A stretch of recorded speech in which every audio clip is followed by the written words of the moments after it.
probably well aware, we are controlling the mainstream press and the media and preventing any type of information that might, shall we say, upset the natives. Yes, I know, very good. But you see, we still have a problem. Well, what's that, sir? Well, that couple keeps coming on the radio, and they're talking about this, shall we say, transfer of wealth from the poverty-stricken into our pockets. Now, what are we going to do about that? Well, sir, we've discussed that in the past. We have to continue our efforts to try to discredit or demonize or ridicule anybody who is, shall we say, not on board, sir? Yes, but you're not doing enough. If we don't stop these broadcasts, people become informed, and when they become informed, they become active, and when they become active, they become vocal, and when they become vocal, they start talking, and when they talk, they get upset. Now, I'm getting upset. You're going to have to shut these people down. Do anything you can. I keep telling you over and over and over again to stop these broadcasts. They've got to stop. We have to get this lunatic off the air. Sir, we can contact the networks, but they're under no legal obligation to comply.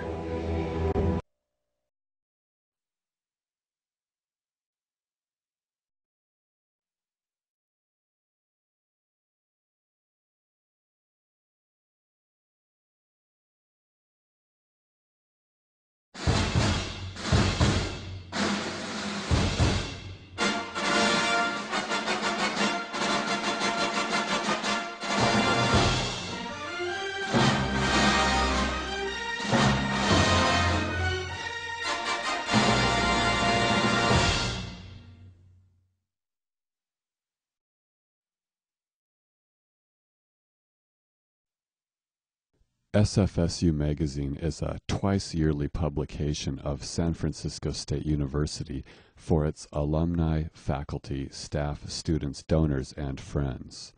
In this issue, there is a story about how a complete set of the Nuremberg transcripts were donated to the Jewish Studies Department. Professor Mark Dollinger was sitting at his office desk, thoroughly absorbed in preparing lecture notes for his next class, when he got a telephone call that almost made him fall out of his chair. "Yes, yes, yes," Dollinger shouted into the phone. "Where can I drive right now to pick them up?" Educated Americans nearly unanimously believe that the Nuremberg trials thoroughly documented Holocaust crimes. Professor Dollinger articulates this view. This is the most detailed chronology we have of the Nazi atrocities, tens of thousands of pages of personal history.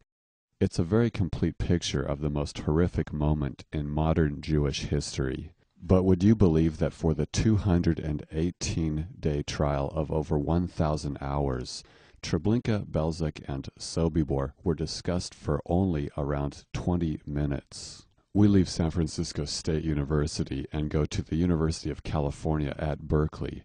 Here are the 42 volumes of the 10-month trial known as the Trial of the Major War Criminals by the International Military Tribunal.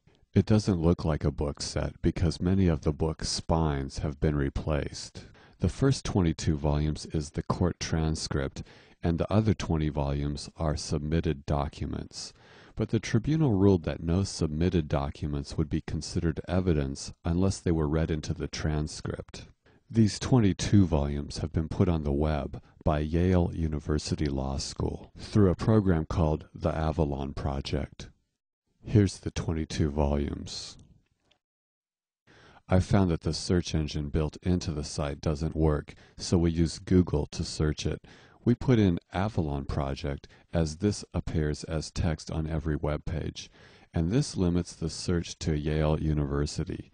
We then type in the name of one of the three camps, starting with Belzec, the alleged site of 600,000 deaths, and we get one hit in volume 12.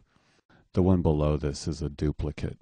With Command F for Macintosh computers or Control F for Windows computers, we find where the word occurs. The context of this passage is that a member of the British prosecution team, Lieutenant Colonel Griffith Jones, is confronting one of the Germans on trial, Julius Streicher. The English prosecutor is alleging that Streicher knew about the Holocaust during the war via foreign publications, which he must have read, and indeed had subscriptions to. Julius Streicher keeps replying that if he had read the reports, he wouldn't have believed them. Referring to a publication called Israelitisches Wochenblatt, the English prosecutor says, Many details are also given about the use of poison gas as at Chelm, of electricity in Belzec, of the deportations from Warsaw, the surrounding of blocks of houses, and of the attacks with machine guns. We're interested in the phrase, of electricity in Belzec. What does that mean? In answering that, we find that Carlo Matono, in his book Belzec, tells us of another reference to the Belzec camp, where Belzec is mistakenly referred to as Camp Belsen. We find the reference and learn about the electricity at Belzec. The Soviet prosecutor Lev Smirnov is reading from the official report on German crimes in Poland.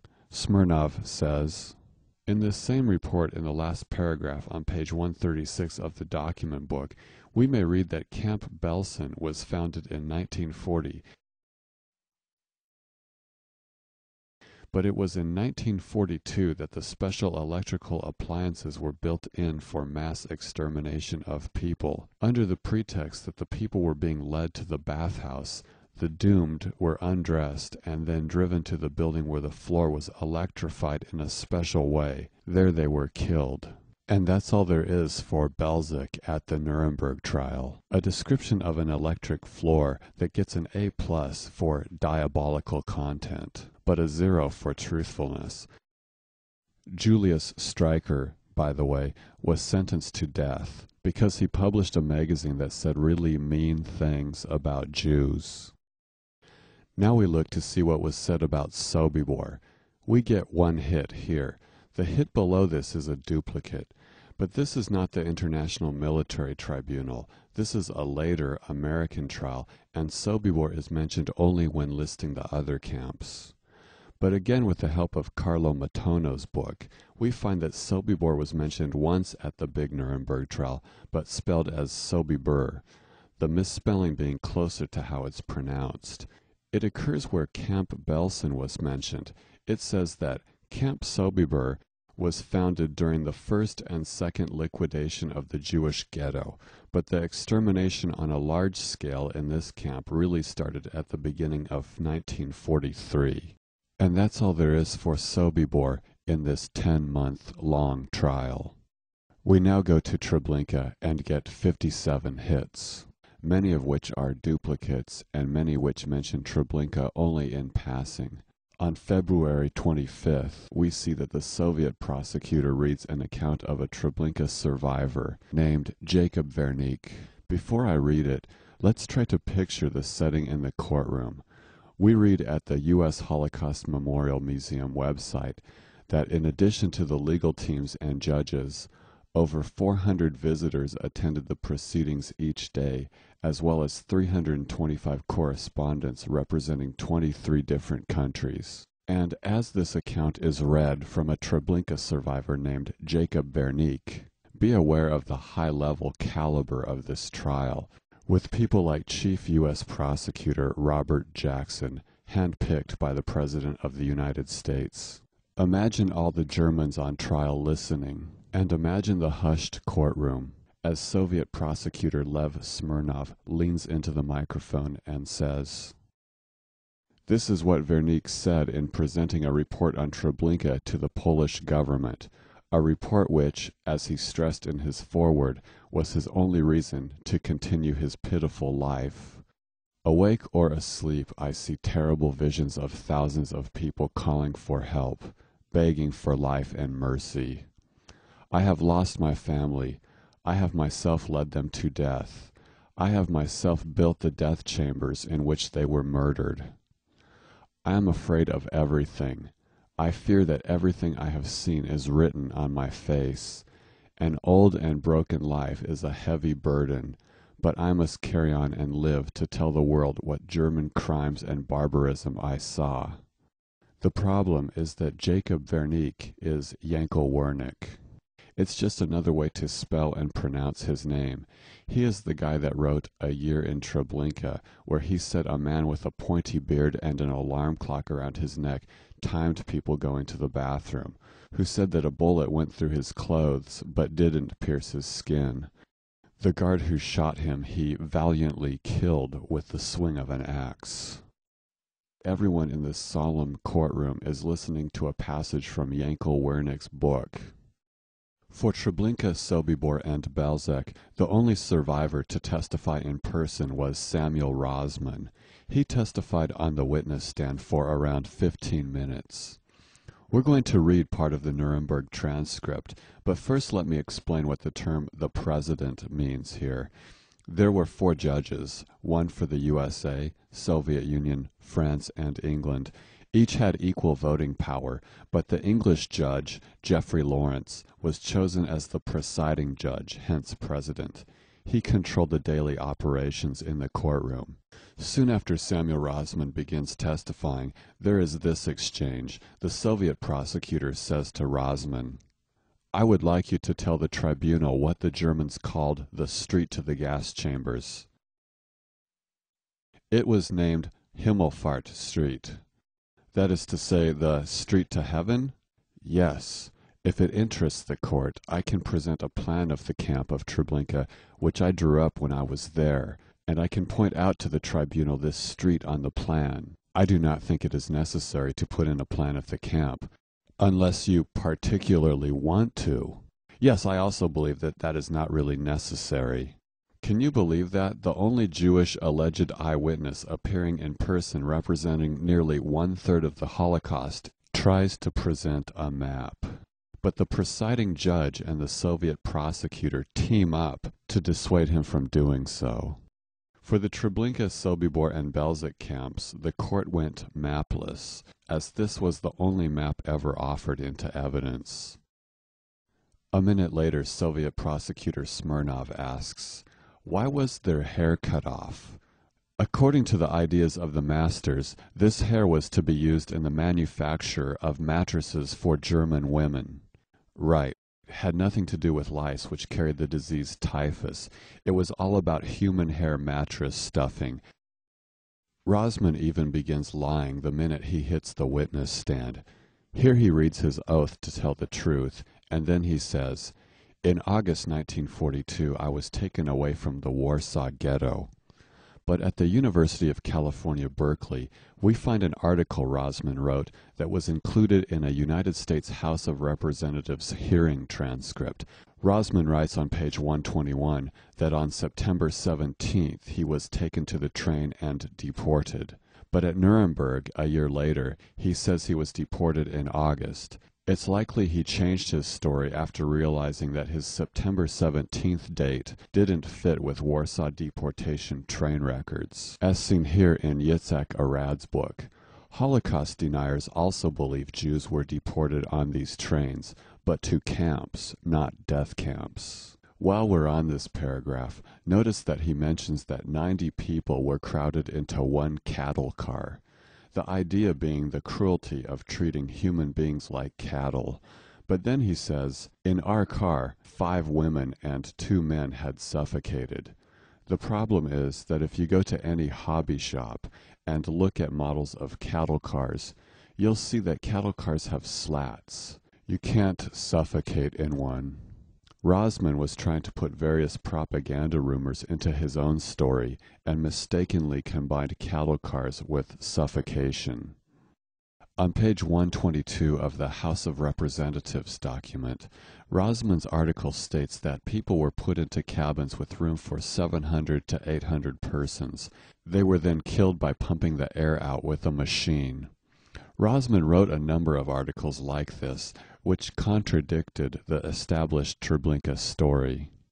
Due to that, the Soviet prosecutor didn't want his map and was careful not to ask Rosman to go into details about the gas chambers.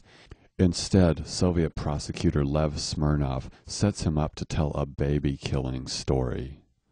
Perhaps, witness, you can describe this lazarette to the tribunal. This was part of a square which was closed in with a wooden fence. All women, aged persons, and sick children were driven there. At the gates of this lazarette, there was a large Red Cross flag. Men's, who specialized in the murder of all persons brought to this lazarette, would not let anybody else do this job. There might have been hundreds of persons who wanted to see and know what was in store for them being the Jews. but he insisted on carrying out this work by himself. Here is just one example of what was the fate of the children there. A 10-year-old girl was brought to this building from the train with her 2-year-old sister. When the elder girl saw that Menz had taken out a revolver to shoot her 2-year-old sister, she threw herself upon him, crying out and asking why he wanted to kill her. He did not kill the little sister. He threw her alive into the oven and then killed the elder sister. Rosman likely meant to say he did not shoot the little sister, he threw her alive into the oven and then shot the elder sister. But how could he know this story? He just said that Menz would not let anybody do this job. He insisted on carrying out this work by himself, and Samuel Rosman didn't work in the lazarette.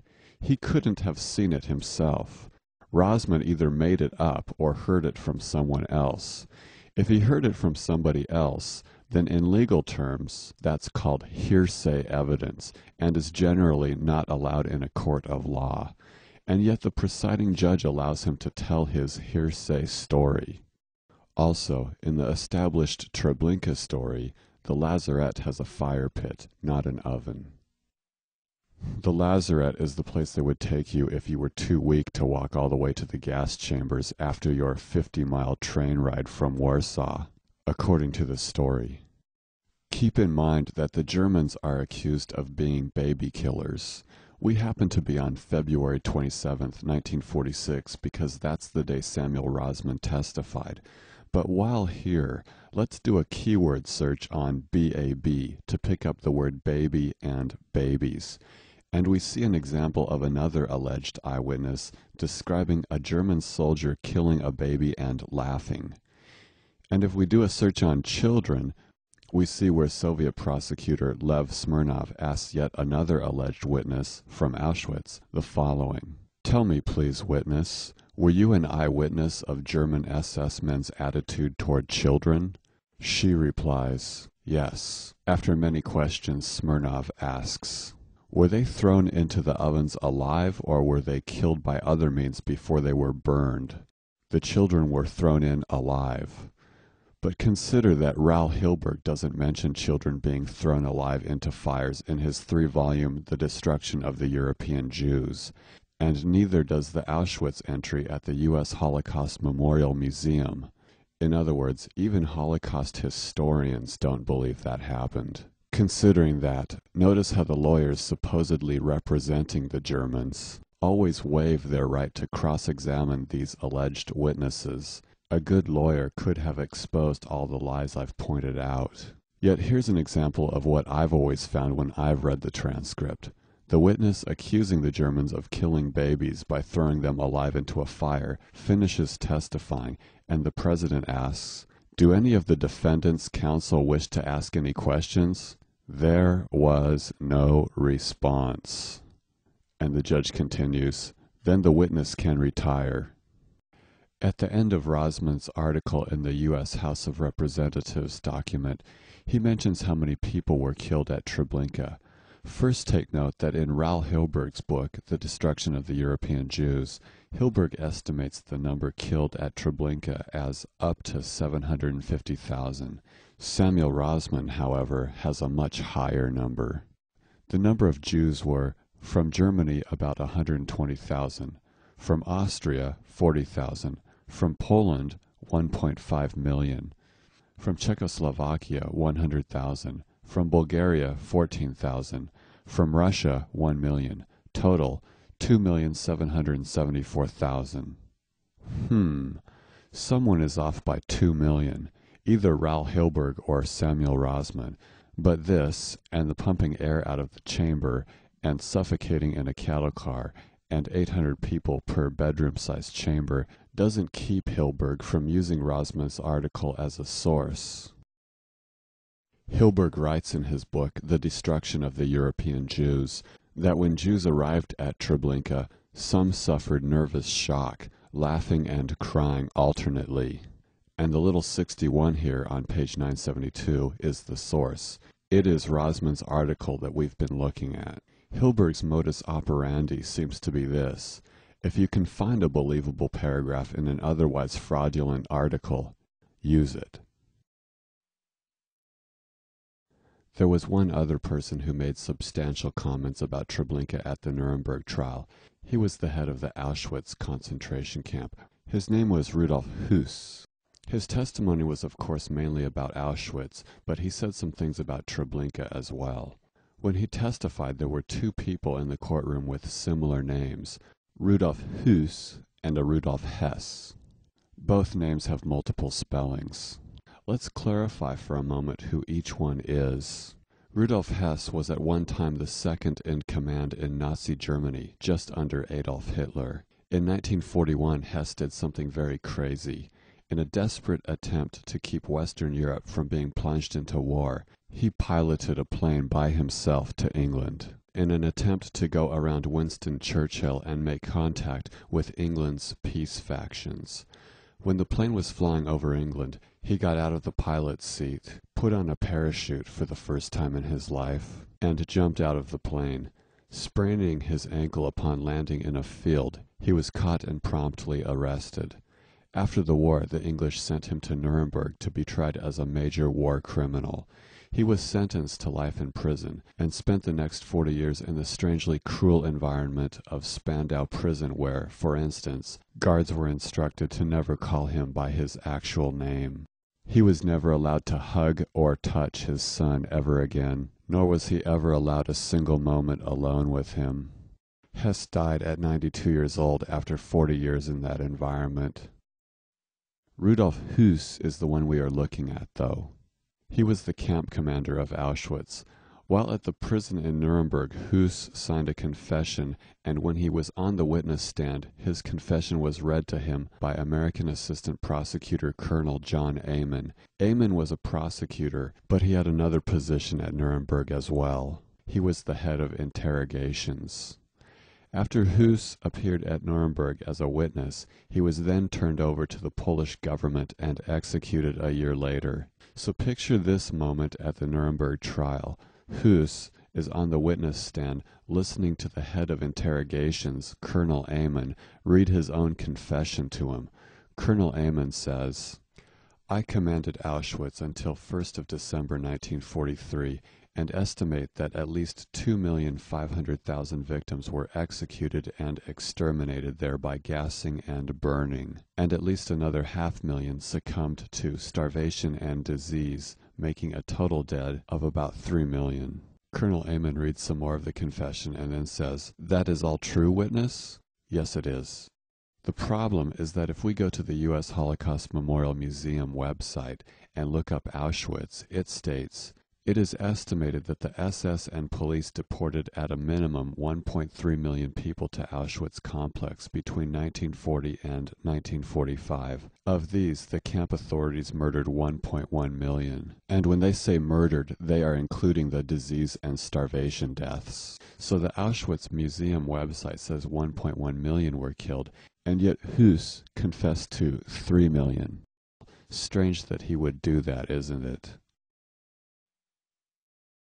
For the next passage in the Nuremberg transcript, we need to know what the term general government here means. It was an area of Poland occupied by Germany. We look at what Höss said about Treblinka. Colonel Amon continues reading the confession. The final solution of the Jewish question meant the complete extermination of all Jews in Europe. I was ordered to establish extermination facilities at Auschwitz in June 1941. At that time, there were already in the general government 3 other extermination camps, Belzec, Treblinka, and Wolzek. Höss has thrown out a fake name, Wolzek, a city that doesn't exist. He puts it in the place of Sobibor. It was likely an intentional mistake.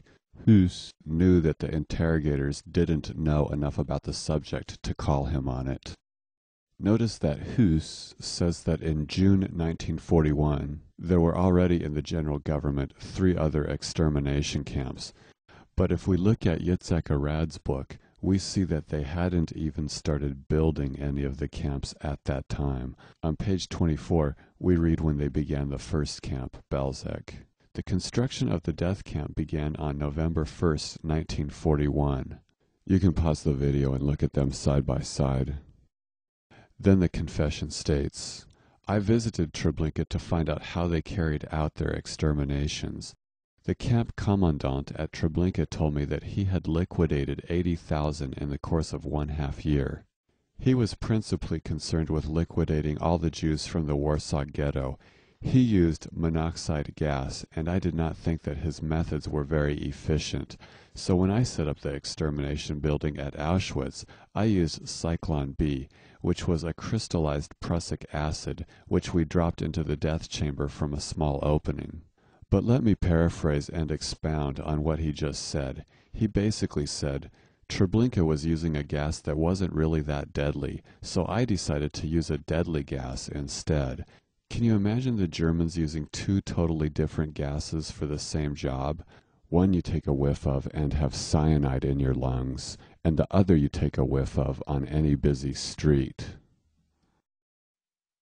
Back to Huth's confession read by Colonel Amon.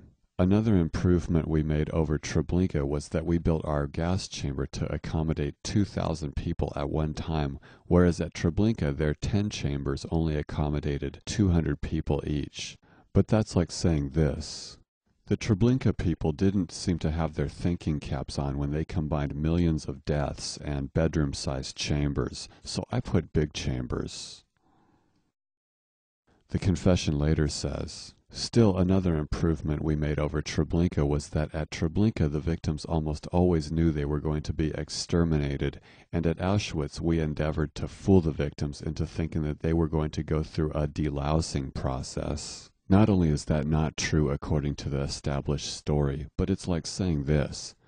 Treblinka would never believe this, but people are way more willing to step into what they think is a shower as opposed to what they think is a gas chamber. And that's all that Huth said about Treblinka. So we've seen what was said about nearly 1/3 of the Holocaust at Nuremberg. Not much. Around 20 minutes were spent, and here's a breakdown of that. That it was only 20 minutes is shocking enough, but even more shocking is how many lies were packed into that 20 minutes. We read what Professor Mark Dolinger said again, and we see that for around 1/3 of the Holocaust at least, what he says isn't true at all. This article can be found on the web here. This is the most detailed chronology we have of the Nazi atrocities, tens of thousands of pages of personal history. It's a very complete picture of the most horrific moment in modern Jewish history. You know, when I first bought this tape at 17, I couldn't really relate to the title because power, corruption, and lies weren't really part of my world. I feel for any team that has to bear the burden. This realization. It's important to remember it's not about fighting, it's about joy and love and putting forth good energy. I challenge your history again. There is absolutely no record that 6 million people were put in concentration camps. They only have 16 million to begin with.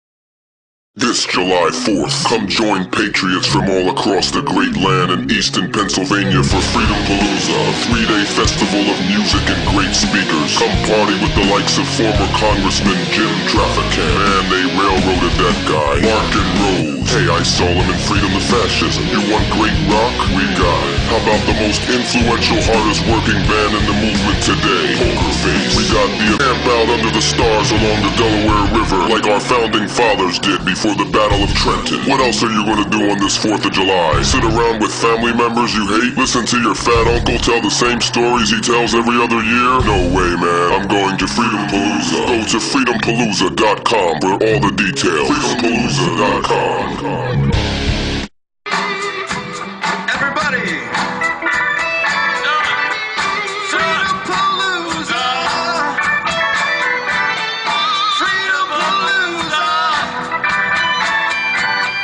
Freedom Palooza.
the Eli James Band is happening.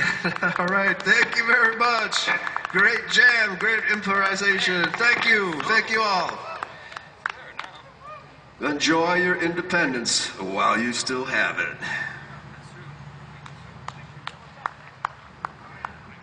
Okay. Hey, give Eli James another hand, please. Come on, man. Great message. Great message, Eli. All right, up next, I've watched several of their videos, and I'm actually thrilled to finally meet them and have them up here on stage. Jim RIZOLI of Massachusetts. Thank you very much. Nice to be here, folks.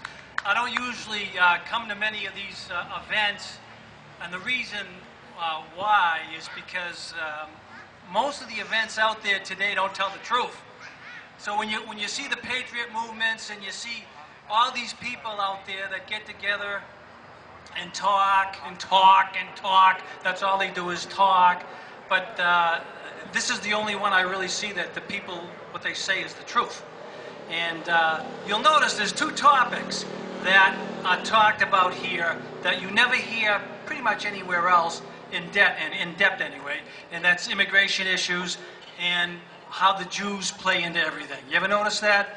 If you go to any Patriot rally, you will never ever hear anybody talk about how the Jews might be involved in this and involved in that, or the immigration issues. What they try to do is they water them down. Just they don't really tell you like it is. But let me just tell you a quick story. And this happened actually yesterday. I live in Framingham, Massachusetts.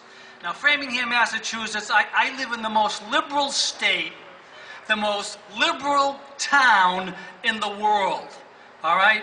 And here I am in the middle of it. I mean, really, you're talking about a battlefield. I am in the battlefield of liberalism and everything that we people here are against. And there I am living there.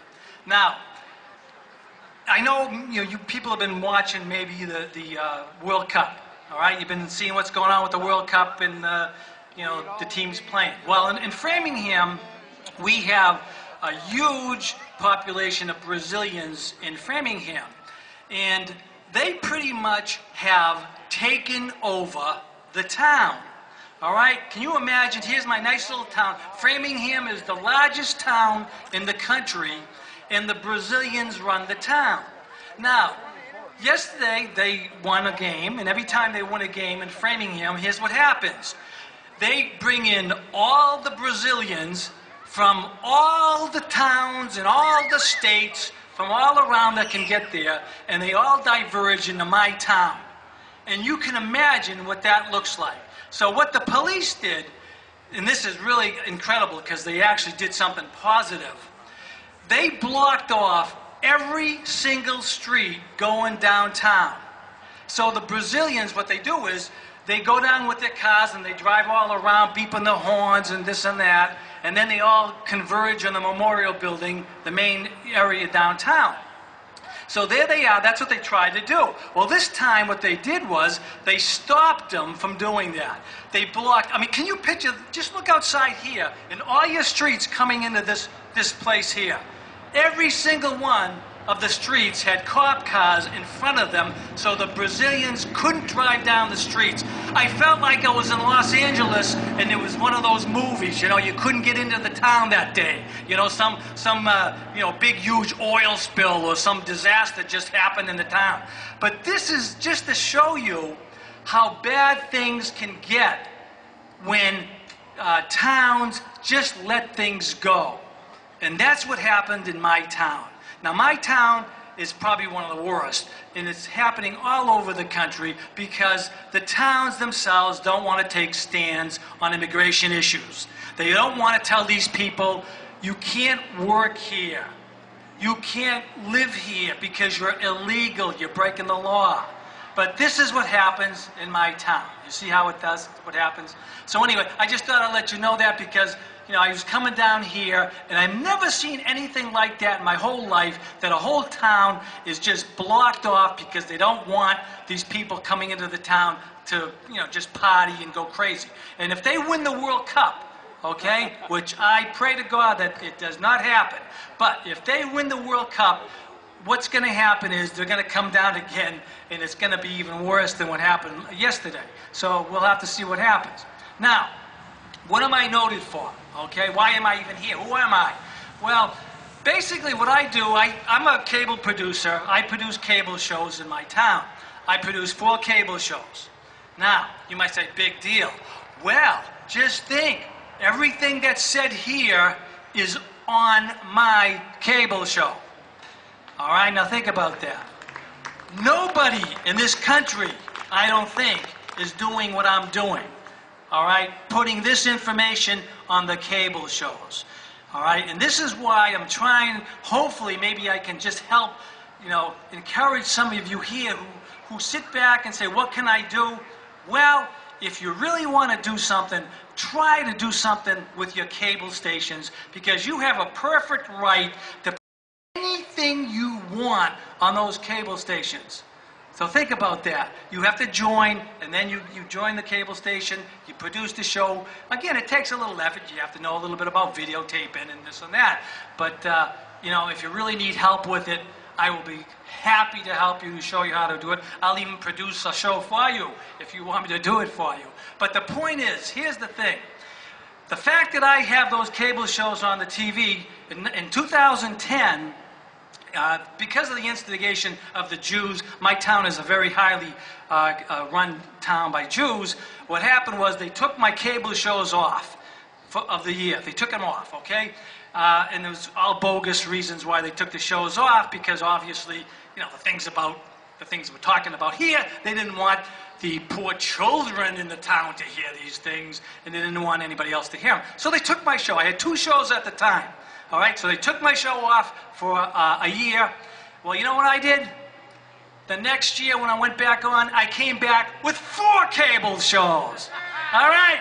I said, I'm going to fix your ass. I'm going to come back, and I'm going to pollute the whole place here. So now you're really going to have a problem with me. So my cable shows are on there now every single day. Every single day. You turn the station on, you'll see one of my cable shows on. All right? So this is what you have to do to these people. You can't let them get away with what they're getting away with. Now they're coming after me again. All right? Just 2 weeks ago, I had to go before a board meeting, and they want to pull my show off again. And I'm going to have to deal with this crap again. All right? But it is what it is. But the thing what they don't know is, of course, they're going to know it because I'm going to put this on the cable show, that if they do take my show off the air, then I'm going to just go big time on the internet, which I have a presence there anyway, and it's even going to be worse for them. All right? What they don't realize now is, me being on the cable show, I have to be a little reserved. All right? But now, if you get me on the internet, this information here, I'll just blow them out of the water.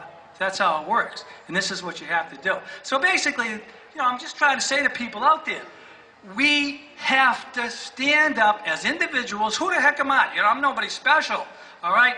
But I just feel that these people can't get away with their censorship. And again, a lot of my shows deal with the Holocaust. Like, brilliant people up here tonight talking about the Holocaust. Biggest scam that ever happened in the world. All right? It's the biggest scam. They're passing it off onto all the people out there, and they're just going along with the program. No one's ever questioning, hey, did this happen? Did 6 million Jews die? No one questions it.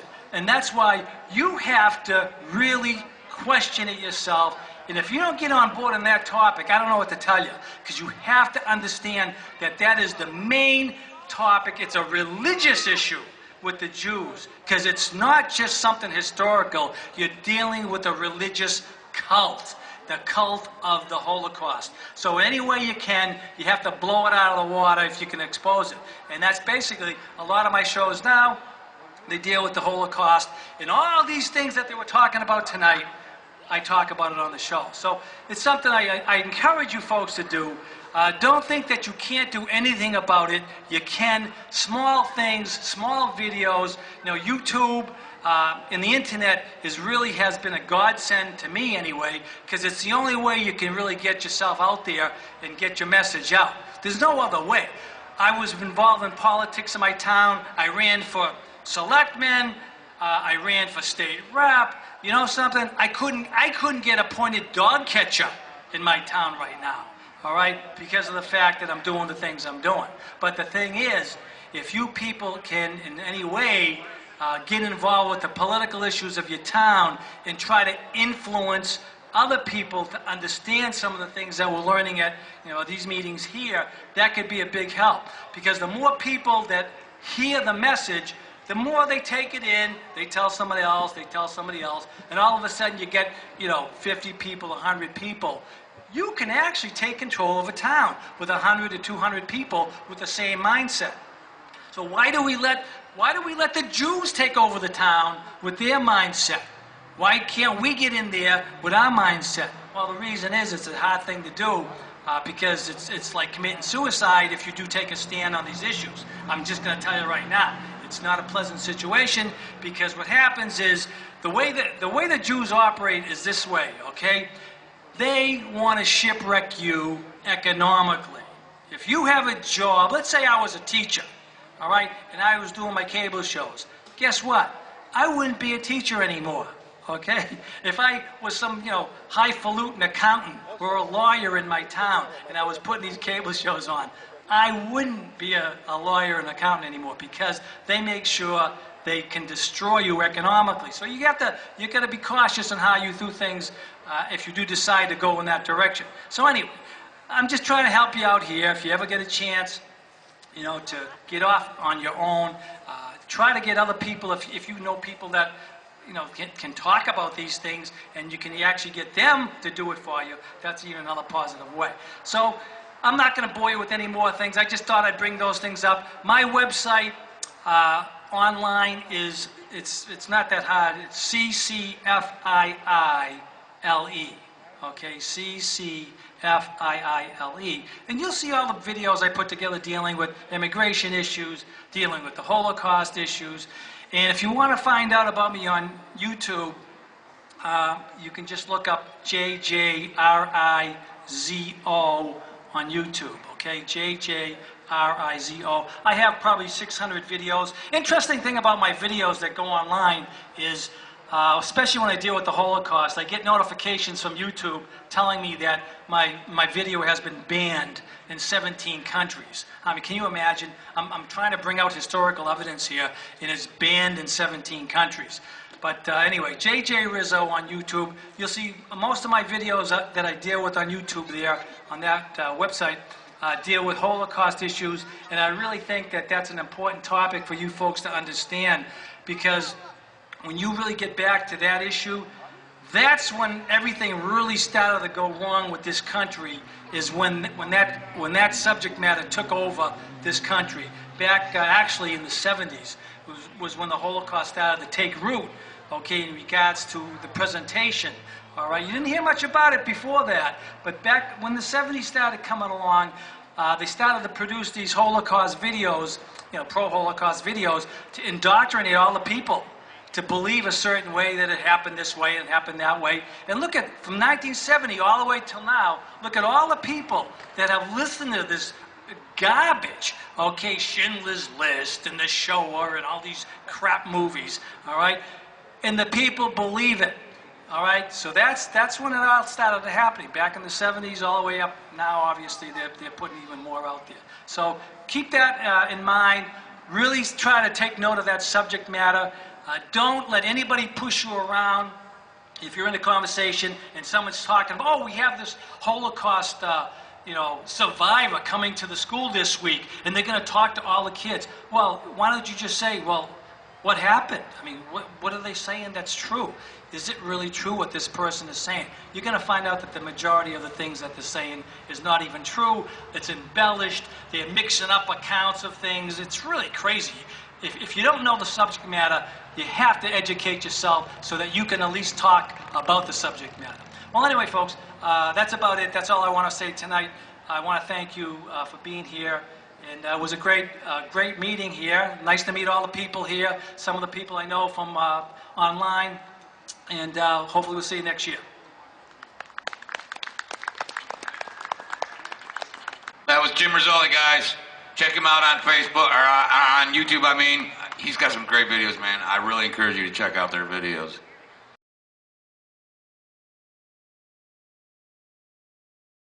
Name and affiliation? Patricia McAllister. I'm here representing myself, but I do work for the Los Angeles Unified School District. And I think that the Zionist Jews who are running these big banks in our Federal Reserve, which is not run by the federal government, they need to be run out of this country.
I expected to find viable gas execution chambers, and I honestly expected to find gas chambers and equipment capable of being utilized for gas execution purposes.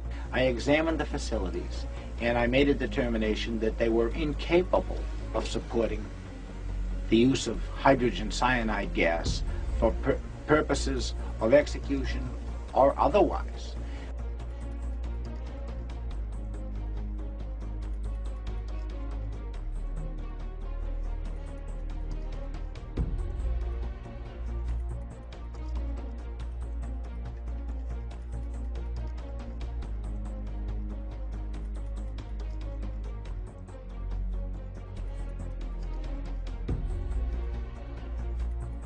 Assuming that the supervisor was probably in the loop regarding any reconstructions, I decided to get her input regarding the supposedly original holes in the ceiling.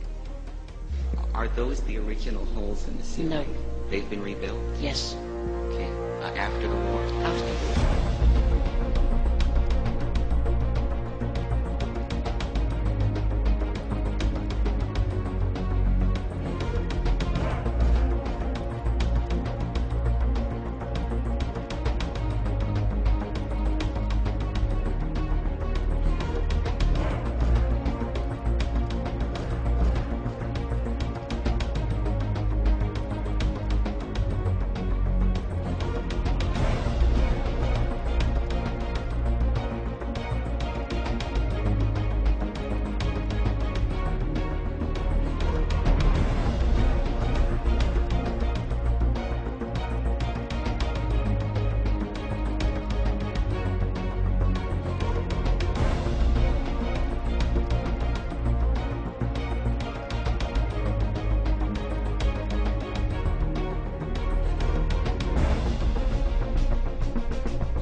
To this day, there are those who insist the Holocaust never happened, who perpetrate every form of intolerance, racism and anti-Semitism, homophobia, xenophobia, sexism. What's your general viewpoint about people who think the federal government was involved in 9/11? I think that that's in the same category as Holocaust denial. Deniers of the Holocaust. Denying that fact is baseless, it is ignorant, and it is hateful. Jews slaughtered in gas chambers. These are not opinions to be debated. These are facts.